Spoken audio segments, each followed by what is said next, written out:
Welcome to the CliqueCast. I'm your host, Big Ron Stud. And today we have with us, as always, the author, the man, the myth, the legend, Mr. Encyclopedia Brown. Give it up for Jimmy Jam. What's up, homie?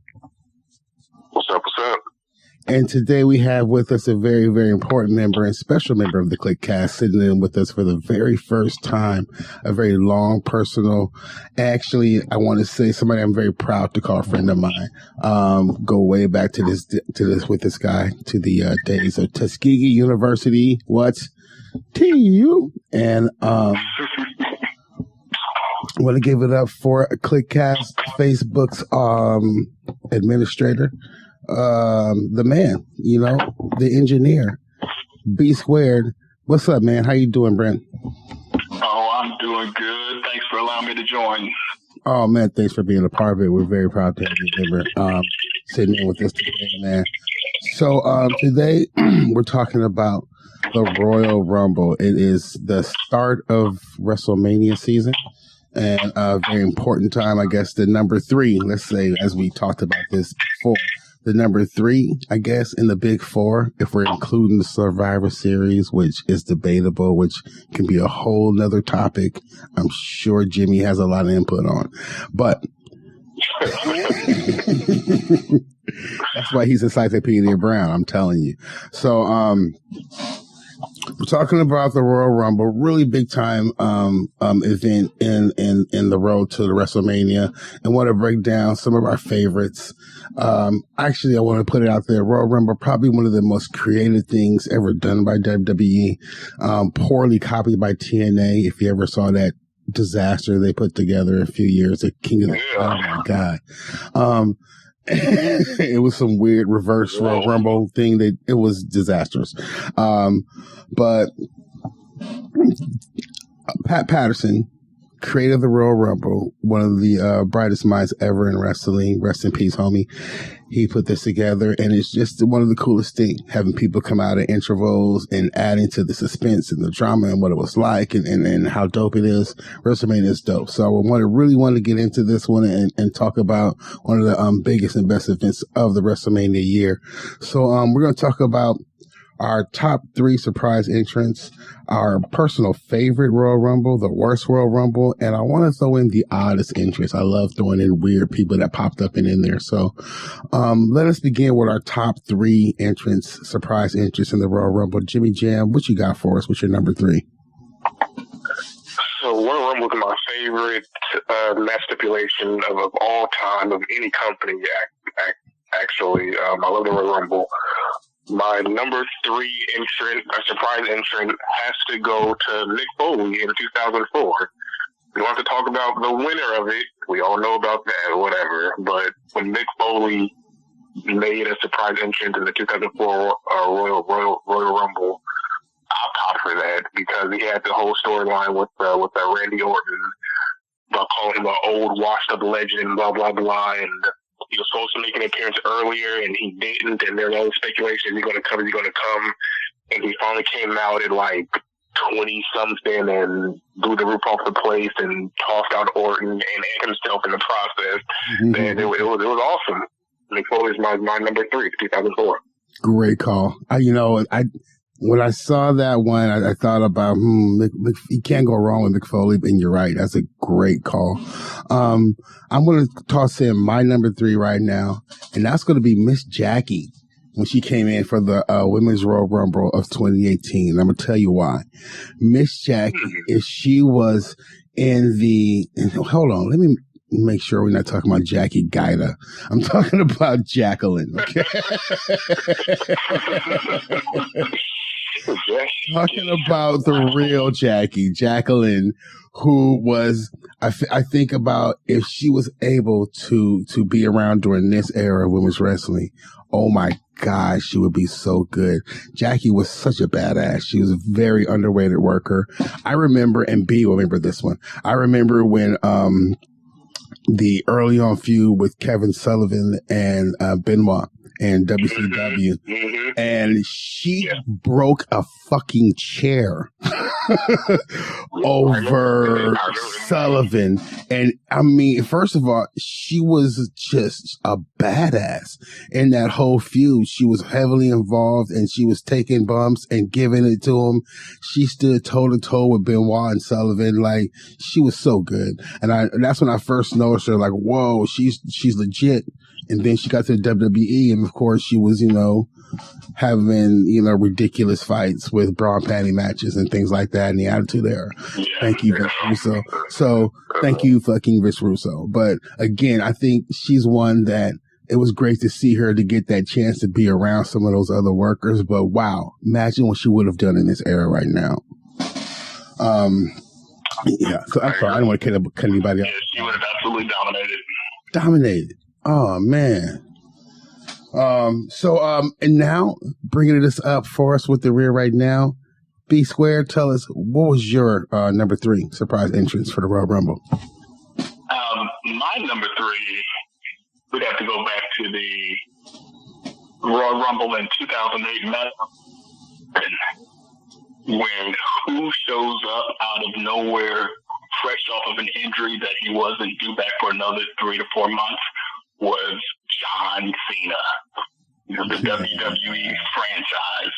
Yeah. I was not expecting him to return that soon from that surgery, but when he came out there, especially with the Den and MSG, with all that is there regarding basketball, but you name it. I know WWF used to run all of their shows out of Madison Square Garden, so that was my number 3 surprise entrance to the Royal Rumble. I remember the pop from that, and it was huge. Even I was kind of like, whoa, that was kind of dope. And I know Jimmy's probably not the biggest John Cena fan. I'm going to put it out there. No shocker. I know he's biting his tongue. His lip is bleeding right now. I'm just listening. Hey, we're not talking about who we like in this one. Yes. And I considered him. I really thought about him because I remember the pop, and it was like, even people who would shit on Cena probably during that match, the pop was huge, man. Like, oh, it was awesome. Like, even I was a little like shook, like, wow, that was dope. So, I'm going to give it up for that one. I can at least acknowledge, yes, it was a great pop, but I still fucking hate John Cena.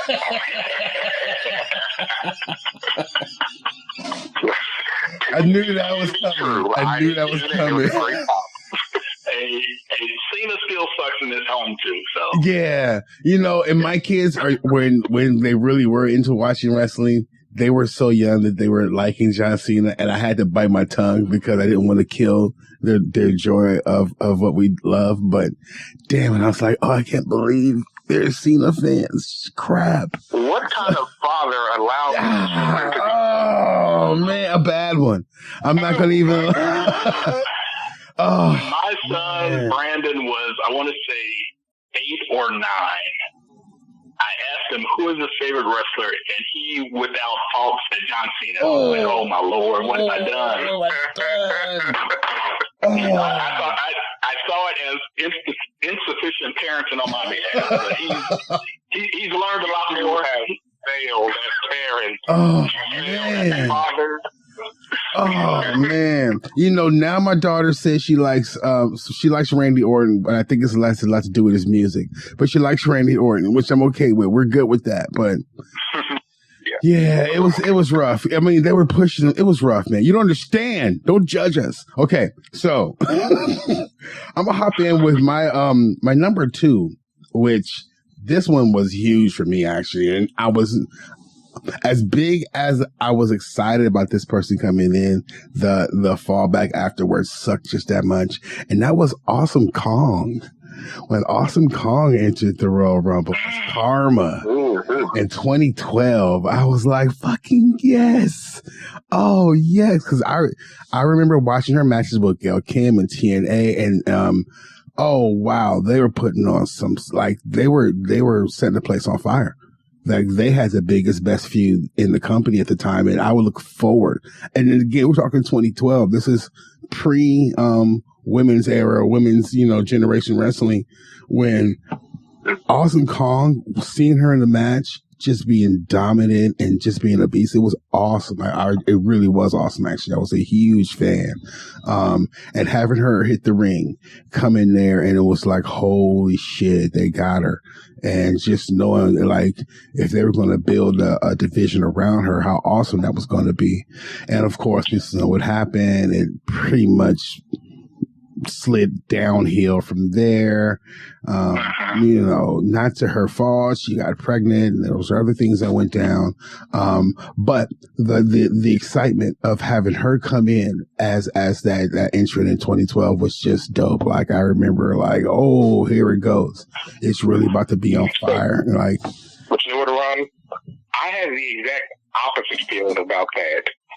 Because that came at a time when I was like just starting to get back into WWE, and I was kind of watching TNA, so I knew who Awesome Kong was. Mm-hmm. Of course, I saw her matches with the Gail Kim. Like, I knew who she was. Mm-hmm. So when she came out for that Rumble, and me as a jaded fan, seeing this awesome wrestler come into WWE with their shitty women's division, I'm like, this ain't gonna work. And I was right. I mean, no part of her own, but I was like, this ain't right. Okay, with the program they started her going with their weird promo she did with the crying or whatever it was, obviously that was going down a bad path. But we still don't know what it could have been. Yeah. I enjoyed always hearing her theme music hit. It would start with that cackle and laugh, and you automatically knew who it was even before her music came out, which was just amazing, because you knew she was about to wreck shop. Yeah. She was about to wreck shop. Man. Mm-hmm.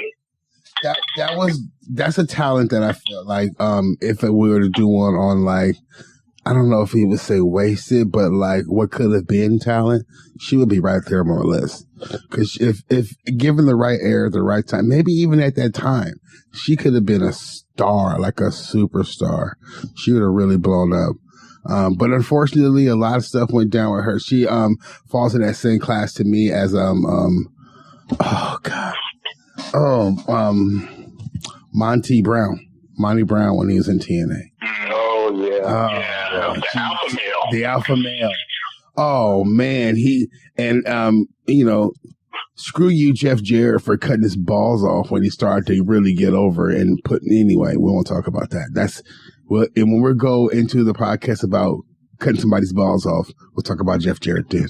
So let's go. We're going to talk about him today, but I'll leave that for a little later. Dude, anyway, that was just a mess, yo. I remember that was really like bummed me out. So B Square, we want to hear, what was your number 2 surprise entrance in the Royal Rumble? The number 2 surprise entrance for me, we have to go all the way back to 1994. Oh, crap. And this entrance took me back to my childhood, because he was the first wrestler that I was legit afraid of. And that was the Great Kabuki. Oh, wow. Those of you familiar with that one. Whoa, that's a good one. Yes, he was a shell of his former self, but coming out there with the Kabuki mask on, and then with one of the most underrated managers of all time, gentleman Gary Hart. Oh, facts. At his high. Facts. The classic feud he had with, what was it? It was Dusty Rhodes, the American Dream Dusty Rhodes, to where Gary Hart brought out a black rose and told Gordon Soley to give it to Dusty Rhodes' mother. I was like, oh Lord, they're going to kill Dusty Rhodes. And at that time was my favorite wrestler of all time.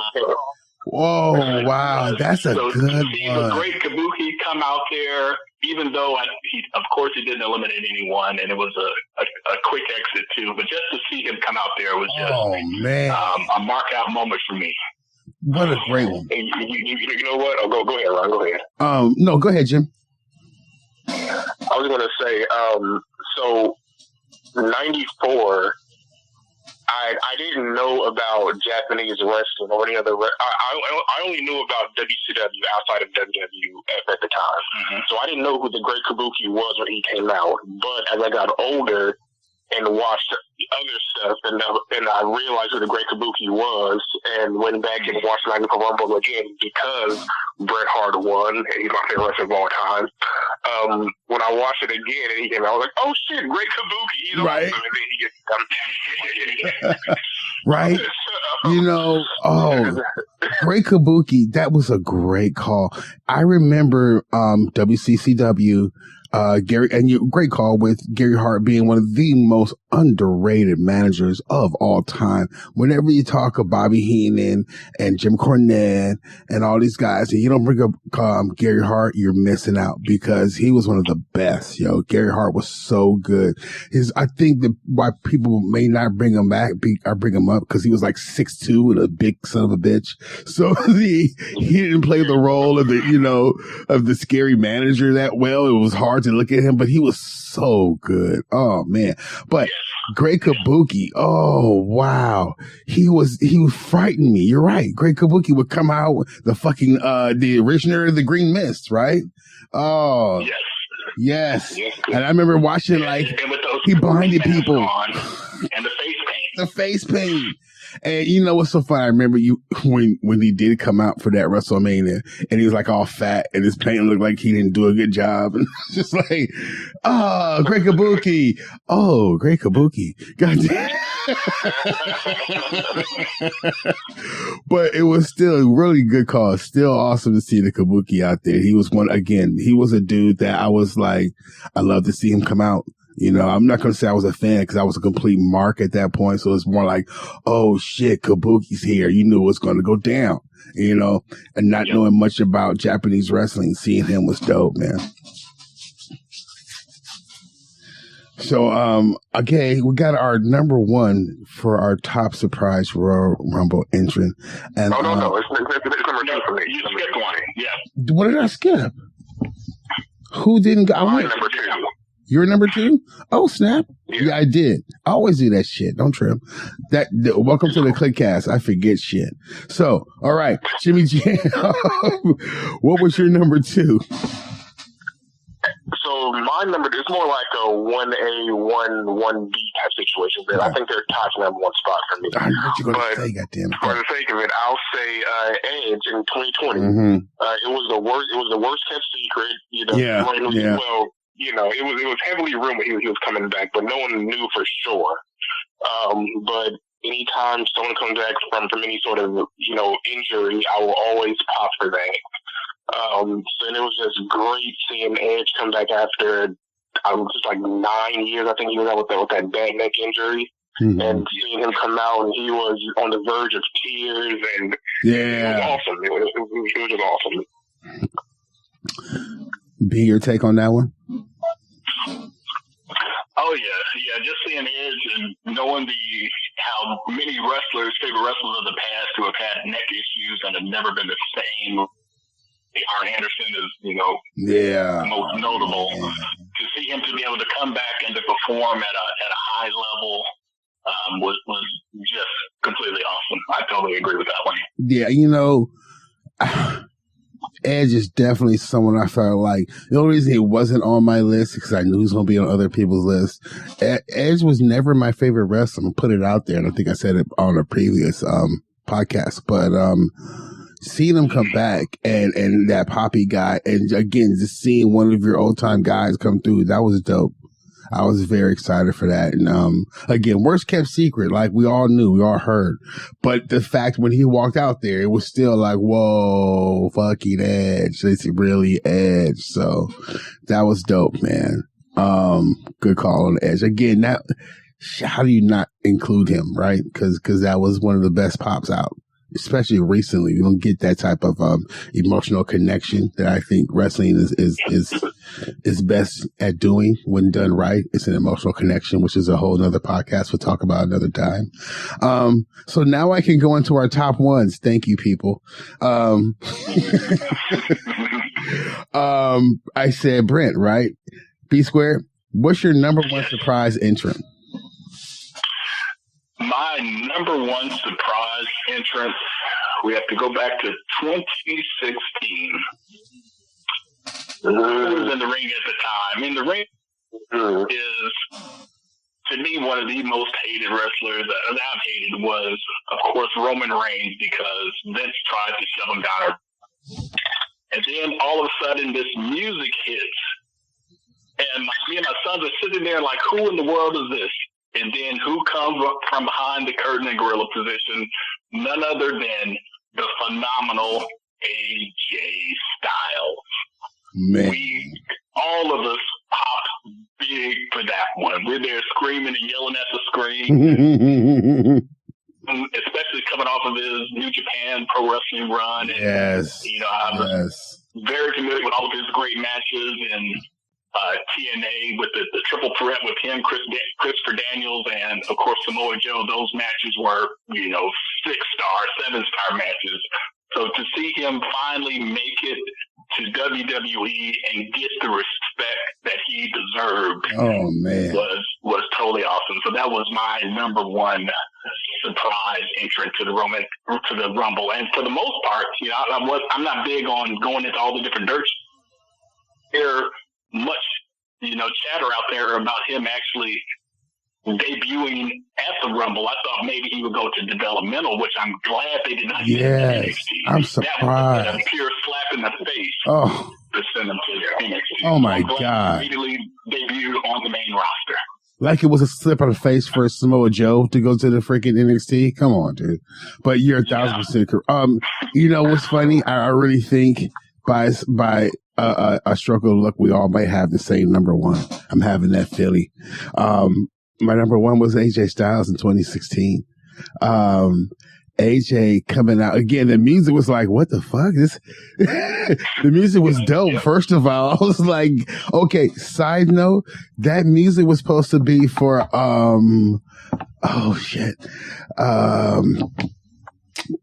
dude in TNA that was part of Beer Money with Bobby Roode, James Storm. That music was supposed to be first for James Storm. Yeah. Wow. That movie was supposed to be for James Storm. But it ended up being for AJ Styles. And when he came out, I was like, no. When it said phenomenal one, you're like, you're kidding, right? No way. AJ Styles. I missed that one. I had no idea AJ Styles was coming out.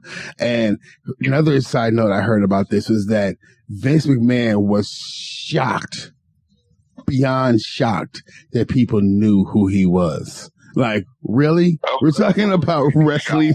Like, this is AJ Styles. Yeah, exactly. Thank you. Like, really?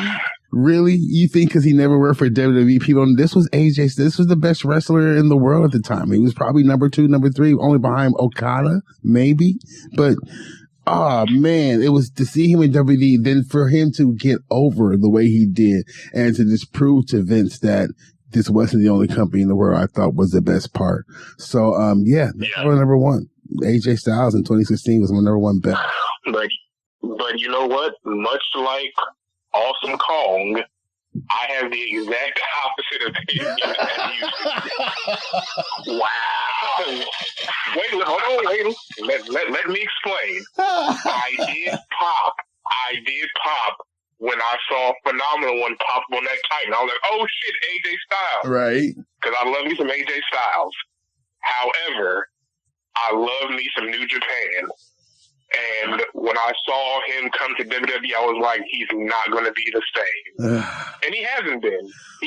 Granted, I'm not saying he's bad or anything, but AJ Styles in New Japan he's just far better in New Japan than he is in WWE. And after that initial pop I had, I was like, oh, but it's WWE. Yeah. But AJ Styles in TNA was way better than the AJ Styles in New Japan. The moves that he would pull off were seamless. Yeah. Like the one where he would do the moonsault. You say that? To the cutter, yeah. Well, so like back DDT, yeah. Yep. Mm-hmm.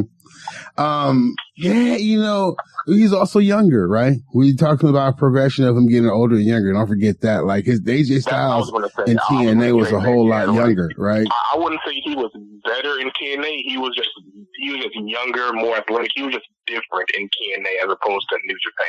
And the AJ style is definitely different in WWE than it was in New Japan. The one in New Japan was he had the whole Bullet Club to walk into. So he had like, you kind of, especially then, Bullet Club was totally badass. So he had this badass moniker to back as being part of the Bullet Club to back him up. So that put him over as maybe not a cool heel, right? Because he was a heel in New Japan, but he was one of the cool heels, like the NWO type heel. That's basically what, the Bullet Club was, to take off the NWO.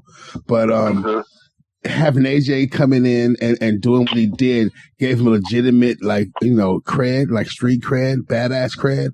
And then when he came into WWE, he was already known. Like, we remember Bullet Club shirts in 2016 when he walked out the spot.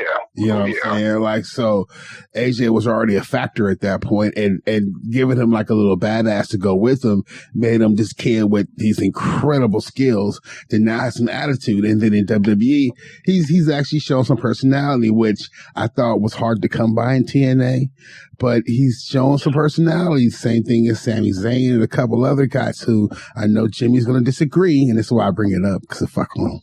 But Jimmy's going to disagree.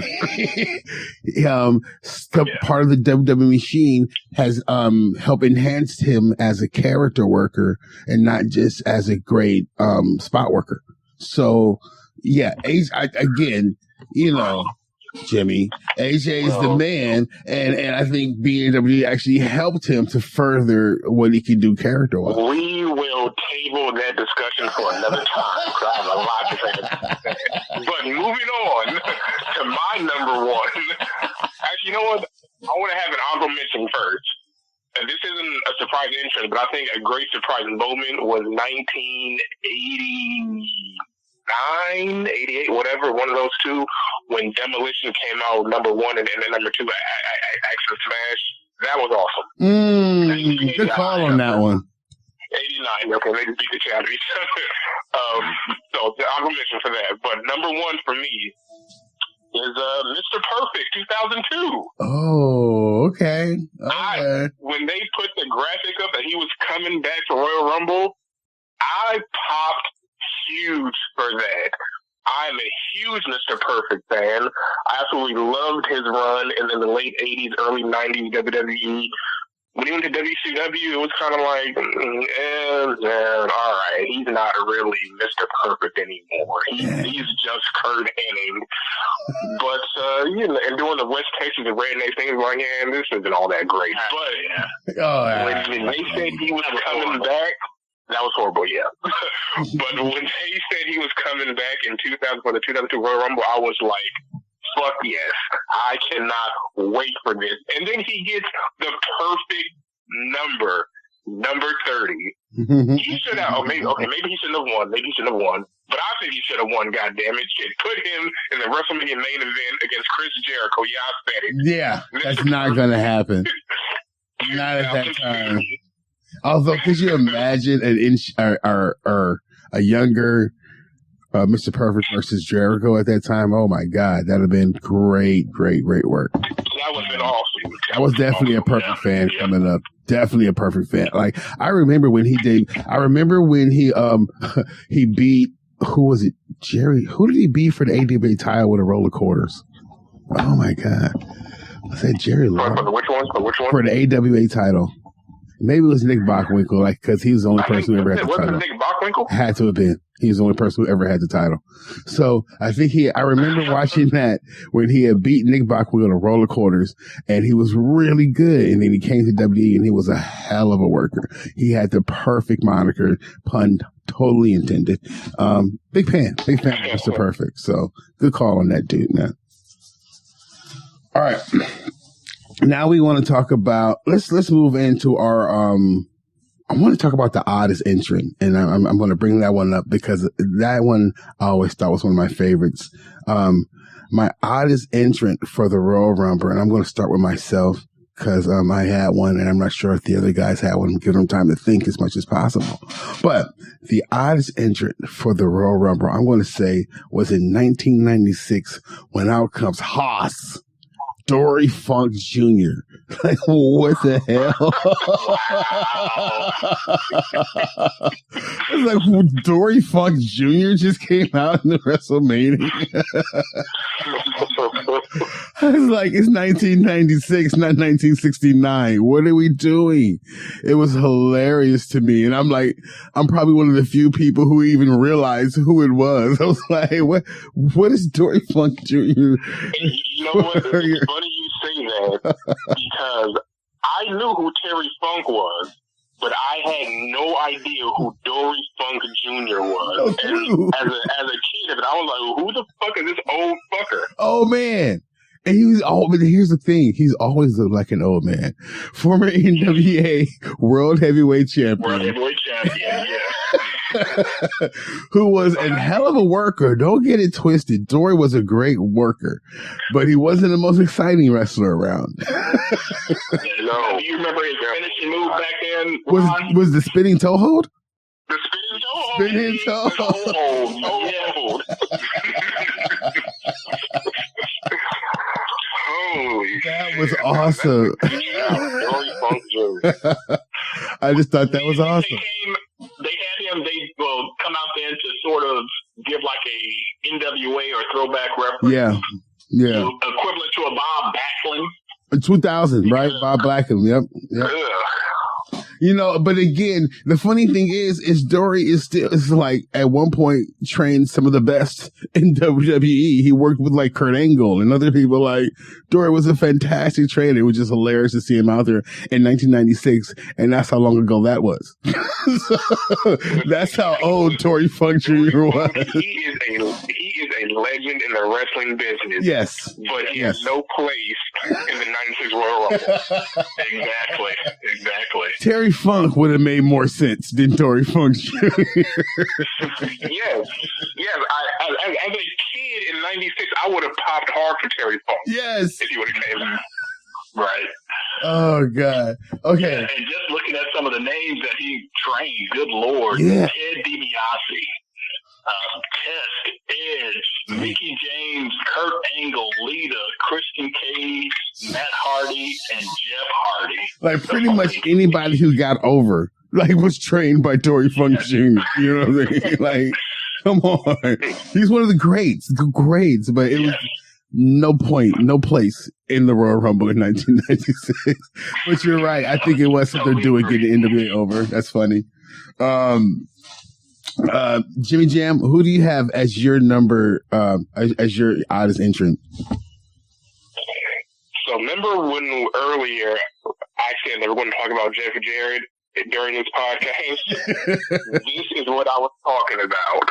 Let me take you back to December of 2018 when Raw was just the dirt worst, just shitty and boring and bland and ugh.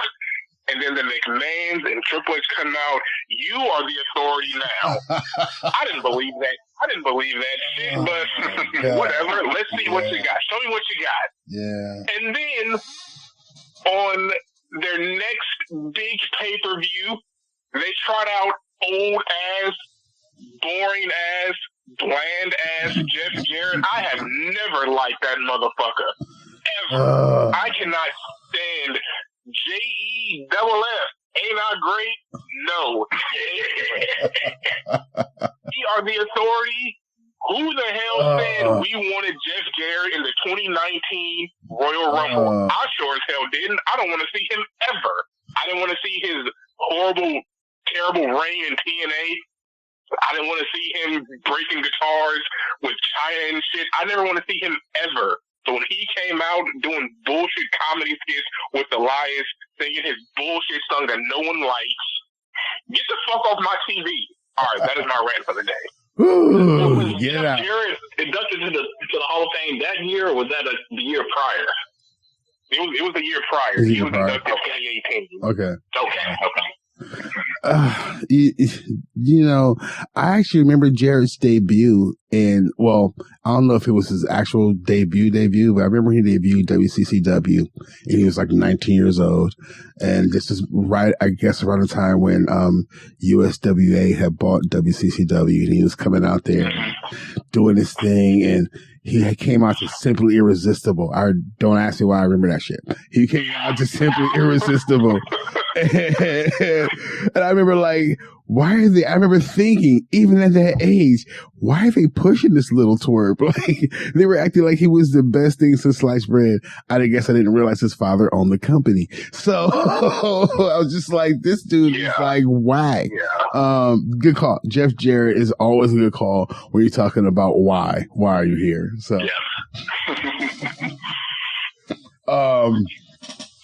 B, what is your oddest entrant into the Royal Rumble? Well, my oddest entrance I had, or entrant to the Royal Rumble, would have to go back to 1993. Ooh. And this entry came in as the first person to enter the Royal Rumble, the 16th, and the 28th. We're talking about the three faces of Mick Foley. Number one is Cactus Jack, and was going against Charlie, which of course was Terry Funk. With pantyhose on his head. Mankind. Oh. And finished off the night as Dude Love. And I just so hope that he went to the pay window 3 different times. But to see him come out there, that was, as all 3 of his characters was, I'm pretty sure that he had to have been enjoying every, considering his humble beginnings. I remember him getting massacred in WCW, or just totally killed on a nightly basis. But the Vader bomb on the floor. Oh my God. Oh my goodness. Yeah. That was ugly.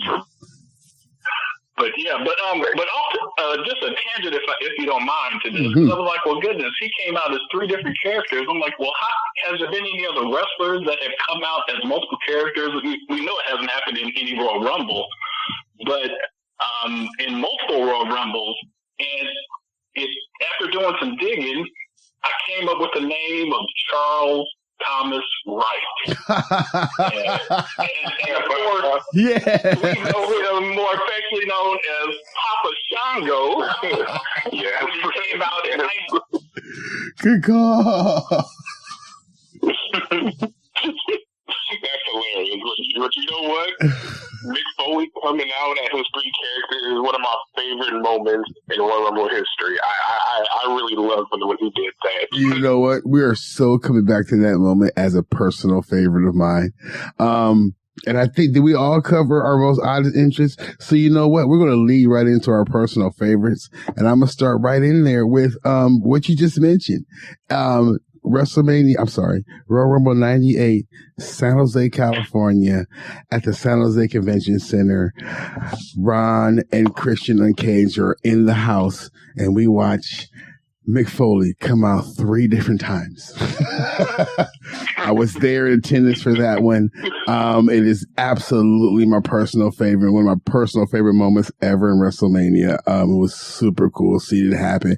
As ridiculous as it was for you guys, we were sitting there like, no, holy shit, really? You coming again? So it was awesome. It was an electric moment. Like every time he came out, actually, I might have popped hardest for the Cactus Jack because I remember with love and affection the Cactus Jack character. But fantastic WrestleMania moment. That's like 2 ones we already got like there, B Square. But that's my personal favorite. Jimmy Jam, what's your personal favorite? So this was actually a hard one for me because I've liked a few different ones. It would have been 94 only because if Bret Hart would have won on his own, that would be my all-time favorite one because Bret's my favorite wrestler. But because he tied with Luger, it kind of soured me. So there's only one real answer for the best Rumble of all time, and that's 92. Ric Flair. It's the first time that the WWE Championship is held up for grabs. The winner gets the belt. Ric Flair, one of my all-time favorites, comes out number 3. Overrated. Bobby Heenan has a masterful performance on commentary. He's losing his mind each and every moment. And Ric Flair goes the distance. It's not fair to Flair. It was fucking awesome. Yes. And he went actually right at 60 minutes per his moniker, the 60-minute man. That was awesome. And one of my favorite parts about that Rumble is when that bald asshole Hulk Hogan finally showed his true colors of being a heel for all these years. He got that salty bitch dumped out Sid because he was mad that Sid tossed his bald ass out. Shows the world he's really a heel. Exactly. Facts. And, I look at that WrestleMania, that had to be just the greatest participant wise. And again, you can't talk about, I say WrestleMania, my fault, people. Royal Rumble wise, you have to say that had to be the best one because it has the number of Hall of Famers, both WWE and other Hall of Famers in that Royal Rumble was like astronomical. You had The Undertaker, Ric Flair, Hulk Hogan, The Ultimate Warrior, Roddy Piper, Jake the Snake Roberts, the Macho Man. You had Roddy Piper winning the IC belt that night and then competing the Rumble to possibly win the title as well. There was will awesome. never be another Royal Rumble to compare to that one. Just on the star power alone, it was insane. Yeah. Just looking at the lineup, it's a lot easier to name who isn't in the Hall of Fame than who is in the Hall of Fame. Thank you. Yeah. Shawn Michaels is in that Royal Rumble. There's no Warlord, no Virgil. Oh my God. There's you're right. I'm trying to think of who wasn't in the Hall of Fame that's in the 92 Royal Rumble. No Berserker. Okay. You know what? It's funny you say that because Repo Man should be in the Hall of Fame. You're right. He was Demolition Axe? Oh God, I don't know. He was definitely one of them. I don't remember which one he is, but he should be in the Hall. Exactly, you're right, and he should be 100%. There's some. Also the masked superstar Bill Eadie.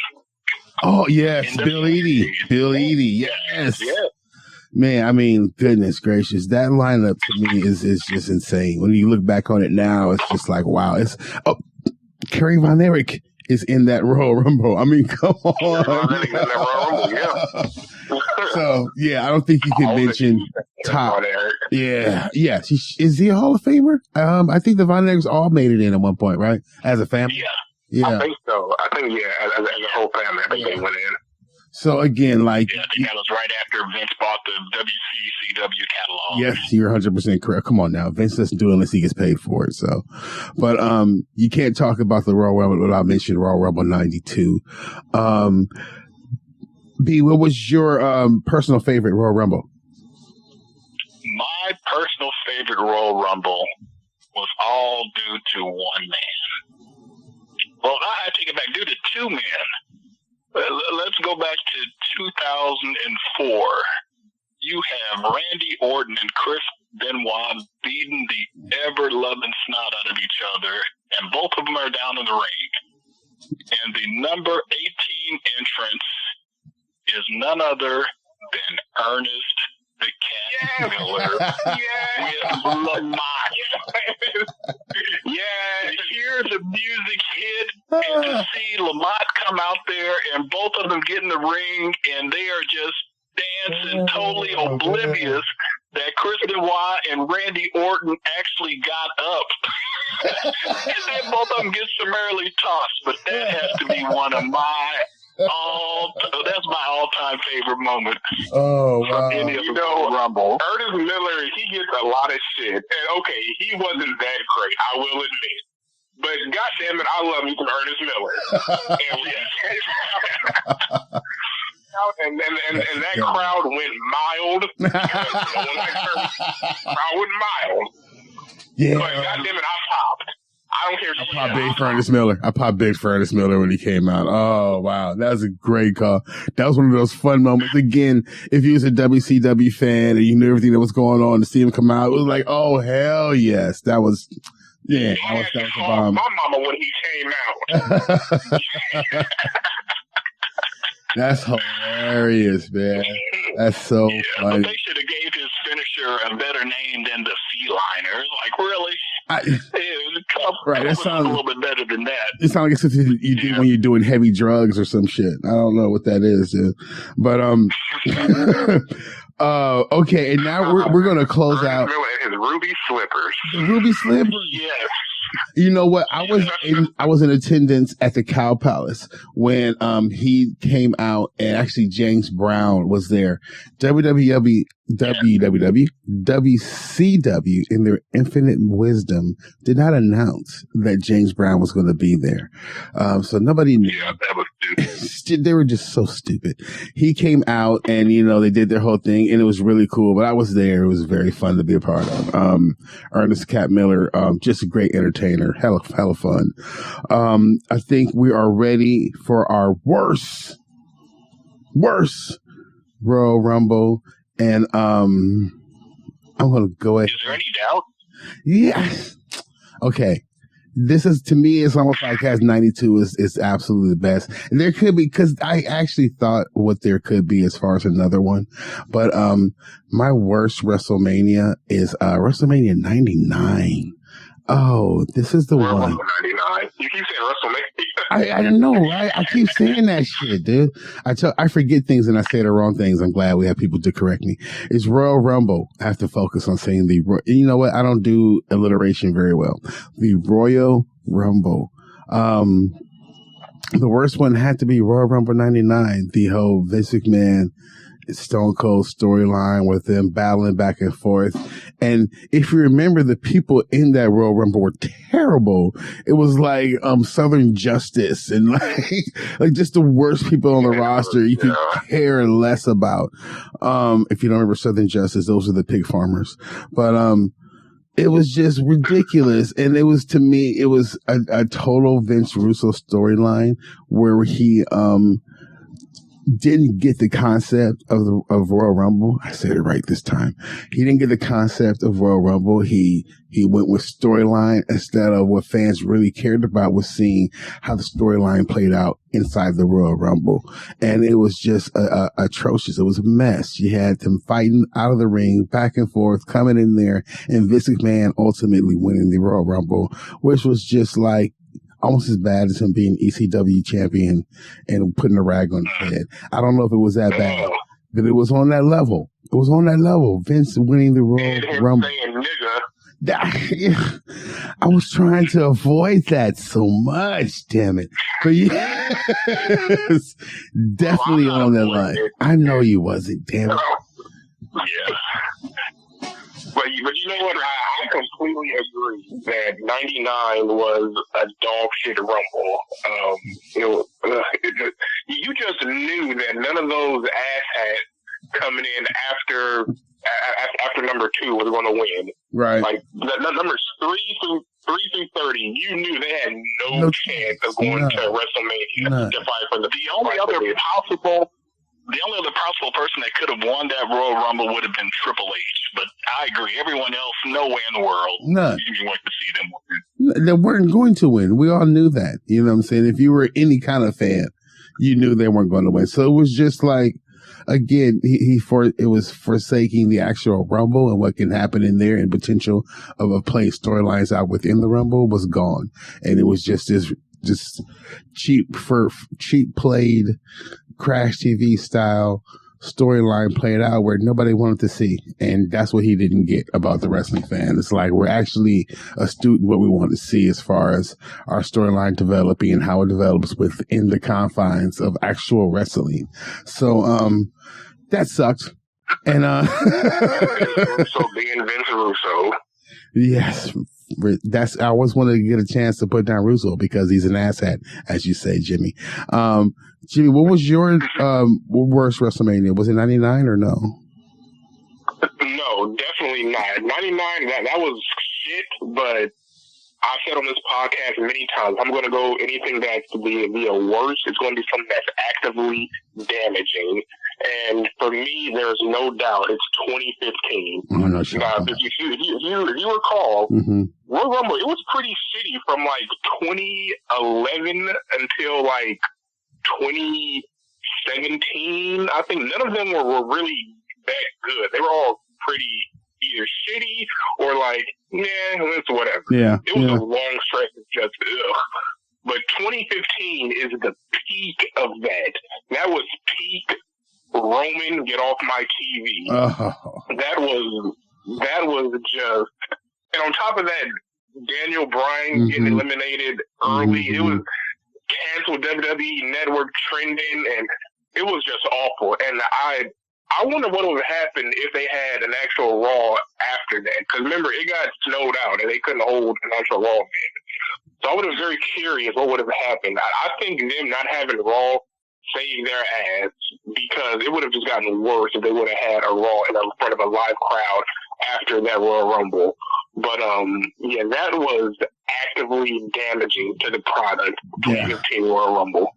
That was the one that was my other option as what could possibly worse than 99, but I couldn't agree with you more. Yeah, it was terrible. B, what's your take on WrestleMania? Guy with 2015. Well, I'd just like to start with saying that both of you guys are wrong. there can only be one. And we have to go to 2018. Not when Nakamura won, not when Asuka won, but later on in the year at the greatest Royal Rumble in Saudi Arabia. That was worst on so many levels, from a misogynistic standpoint, just from a pure money grab standpoint. And that was they actually got stuck in Saudi Arabia because Vince cut the feed because they didn't pay him. They didn't pay the money. So just from a wrestler standpoint and from a fan standpoint, just to insult my intelligence as much as they did, and they had 50 people. Good Lord! Man. Horrible. Absolutely horrible. Wow, that was. I forgot all about that. Damn, and that was a good one. When you started out saying that there's only one, I thought, and I mean, when Ron said 99, I said 2015, and you said there's only one, I thought you were going to say 95. And that's the only one I could have thought of, was 95, because that one was dog shit, too. But I completely forgot about the greatest of all Royal Rumble. And don't forget, that's Neil watching his slide into the ring and shit. And yes. Calling us Shockmaster 2.0. Yes. Damn it, B. Yes. You know what? That is so hard to argue. Man, that was just a complete cluster fuck. That was awful. Yeah. But that just shows the pure greed that Vince McMahon has, that, yes, you can have women's wrestlers, but guess what? All we want to see is your face and your hands. Yeah, man. That was just like, really, this is, you are putting, and for those, that was Natalya against, was it? Who was good. You know. It was Lacey Evans, wasn't it? Oh my goodness. I think it was Lacey Evans. But you might be right. Okay. You might be right. I just remember them being, the only thing they were missing were burkas. Yeah, real talk. Real talk. I remember telling my girl, I said, come, look at their dress, Trina, look at her dress. And she was like, why are you looking like that? Oh, wow. That's a really, man, I love to finish it out on the greatest Royal Rumble ever. What a great call. And also don't forget the title that came along with that when Braun Strowman won it. He won a giant green title. Green belt. It looked like Hulk Hogan's first word title. They won from the Iron Man. From the Iron Sheik. Iron Sheik. The Iron Sheik. Ugly ass thing. Oh, wow. That's awesome. Great call. Great call. And on that note, man, could not close it out on a much, much better note. I want to say thank you to my man, Jimmy Jam, as always, Mr. Encyclopedia Brown, bringing it to the CliqueCast. And B Squared, wow, what an addition. Really awesome, man. We so appreciate you being a part of that. We look forward to you to being a part of many, many, many more of these shows, man. Great contributions today. Much appreciated, bro. And that's it, man. This is going to get put out there like sooner than later this time. So, thank you everybody for listening. I appreciate you, Auntie Jerry. And that's it on the cast today. Say goodbye, people. All right. See you next time.